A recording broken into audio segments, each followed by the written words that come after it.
มันใส่ชุดนักเรียนแม่นบ่แม่นยายขึ้นสิมาเพื่อแน่นี่บัดนี้ฮะยายขึ้นสิมากอดมาหอมมาซูซี่แน่นี่บัดนี้ฮะหือหือหือหือหือหือมาหน่อยไปหาอาบน้ำไปเร็วๆมันสิไปโรงเรียน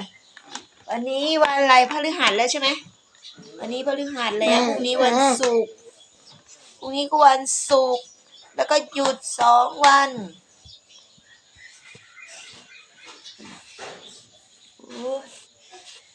ผู้บ่าวซ้ำน้อยผู้บ่าวซ้ำน้อย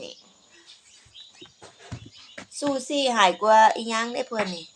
ยายเป็นบ้าแล้วขึ้นป.2แทนที่จะแยกที่นอนบ่ยอมแยกอยู่กับแม่นอนกอดแม่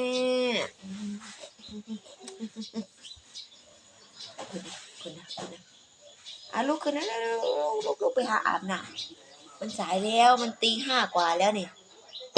อากาศเย็นฝนตกเมื่อคืนแม่ตั้งใจว่าสิไปตลาดตอนตี 3บัดตะนี้อันฝนตกบ่ได้ไปจ้อ